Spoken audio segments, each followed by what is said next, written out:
Enneagram 1s are the biggest haters. They hate the way that you walk, the way that you talk. They hate the way that you dress. They feel a deep, righteous anger towards anything that does not live up to their standard of perfection. Everything must be right. Everyone must follow the code. Most of all, themselves. You can spot a 1 character by the way they cling to some set of rules.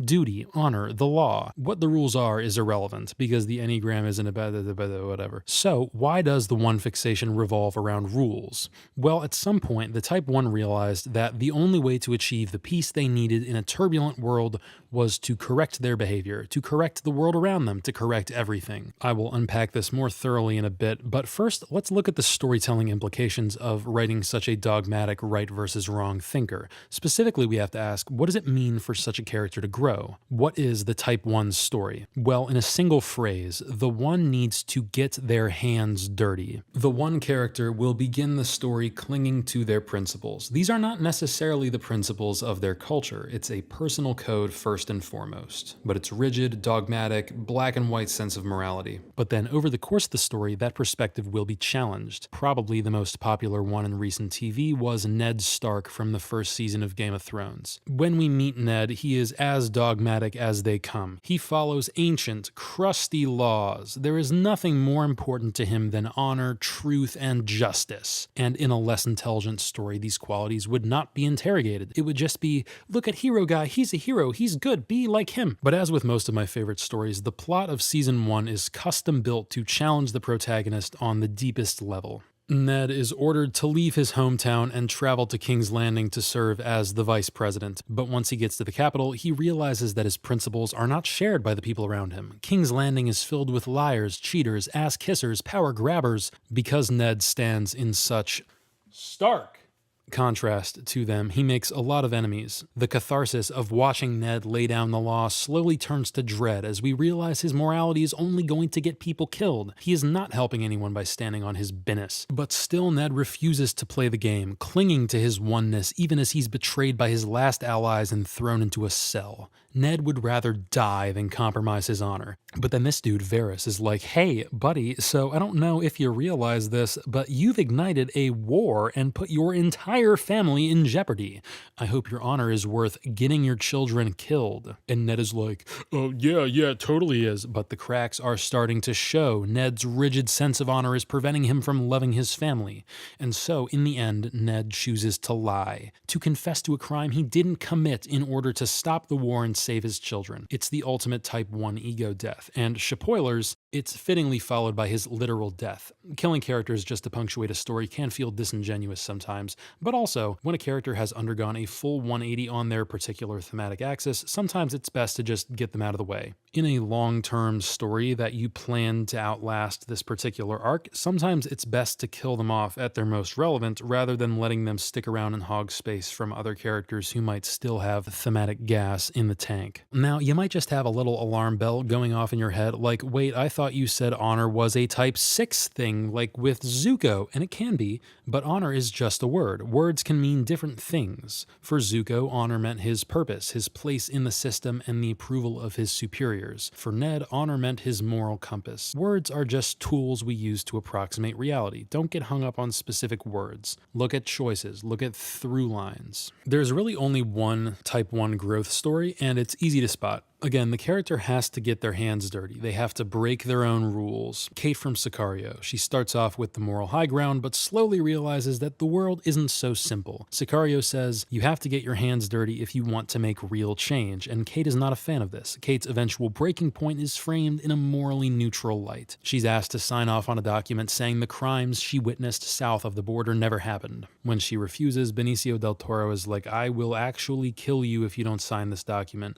and she reluctantly does. Disillusionment, the end. Detective Katagiri from Tokyo Vice. He's a good cop who plays by the rules, but his rigidness prevents him from stopping the ruthless Yakuza boss Shinzo Tozawa. For 2 seasons, we see Katagiri cling to his righteous anger, this belief that he can achieve his ends by being good, by being legitimate, by being right. But it doesn't work. The right way to do things fails. And so Katagiri's defining moment comes when he obtains the evidence that has the potential to take down Tozawa for good. But instead of trying to pursue legal justice, which hasn't been working, Katagiri puts his faith in the honor of the Yakuza. He bypasses the press and gives the evidence to Tozawa's men. Realizing he has no honor, they turn on Tozawa and force him to take his own life. The show is so good. Of course, arc theory doesn't mean the character needs to do a complete 180. It just means we need to establish a general direction that means growth, and any movement in that direction is good for the character and counts as an arc. If you're willing to sacrifice your firstborn to get a copy, go watch Catherine Bigelow's Strange Days. Strange Days is about a world where people record memories and sell those memories on the black market. But one particular memory contains evidence of massive corruption in the LAPD, and the movie centers around that MacGuffin.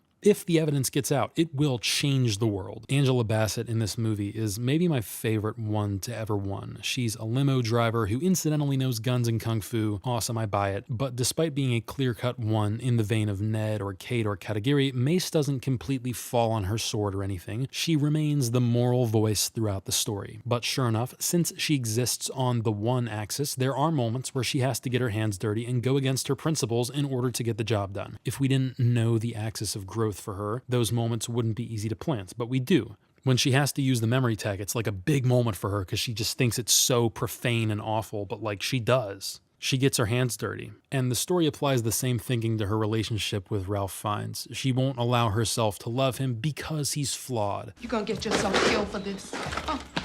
For this toxic waste bitch. Specifically, he's a 7 who escapes into positive memories and puts his own comfort over the greater good. Low-key, the one part of this movie that's difficult for me to buy is that she would like him at all. He's like the sultan of sleaze, but whatever. Throughout the movie, she warms up to his perspective, and he has his own arc where he stops living in a fantasy, and they eventually meet in the middle, and it's great. It's always been easy for me to pick these Type 1 stories out, but I will confess, my lack of deep Type 1 knowledge really kept me up at night for a while. 1s are the type I've struggled with the most.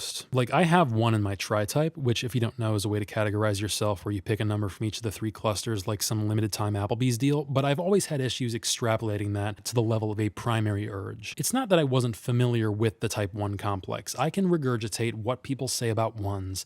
I can regurgitate what 1s say about themselves. I can take pages and pages and pages of notes, but to me that's not enough. I need to understand a thing in my own deep, intuitive, simple way. And with 1s I was never able to, for a couple reasons. The first is that I didn't understand how oneness could be adaptive. Every type fixation is, in theory, a strategy for getting your needs met. And for every other number, I get this, clear as day.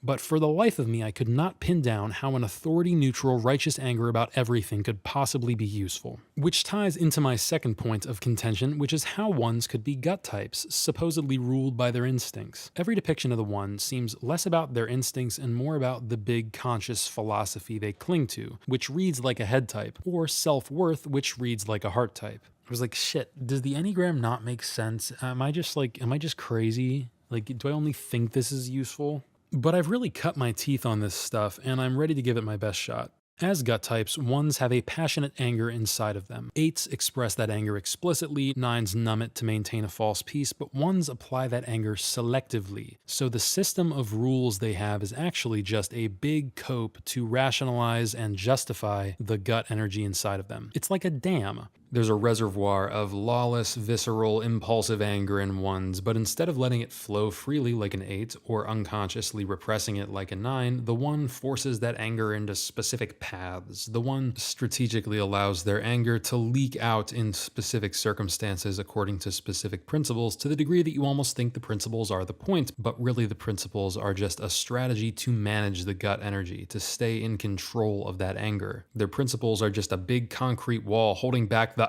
Katara from The Last Airbender is a Type 1. I know everybody sees the motherhood stuff and assumes she's a 2, but they're not looking deep enough. Think about Katara's big through lines and moments in the show. At the beginning, it's all about her responsibilities. Katara has to repress her passion and her anger because it's her job to be a responsible little village girl. Katara also buries her hatred and her resentment for her mother's killer, but deep down it's still in there, and when it rises to the surface, it takes over as an all-consuming rage. Katara's neglected anger almost takes her past the point of no return, but she chooses peace and forgoes justice. This is her defining moment in the entire story of The Last Airbender, and it's a 1 moment. In the 8 video, I talked about how revenge was correlated to the gut center. In many ways, though, revenge is even more one-coded than it is eight-coded because it's about what the other person deserves. It's a value judgment. It's about what's right. Colton from You've Got a Type is a 1, and he very insightfully pointed out to me that justice comes from the body. That visceral feeling of thing bad, destroy, is derived from the gut center,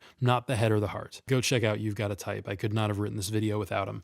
But with all of these type 1s whose default is good, it's important to remember that oneness isn't about one specific definition of morality or honor. A 1 character could religiously believe it's their sacred duty to kill every puppy, and getting their hands dirty means deciding not to kill a puppy. You have to get out of the moral binary. The meta framing of your story is not a part of its actual nuts and bolts. Like with every number, the type 1 tragedy involves the character failing to let go of their fixation, so following their code even if it leads to heartbreak and ruin. This is the Thanos story. He believes he has to do the thing, and he does, even though it costs him everything. But that's 1s, and what do you know? I'm out of numbers.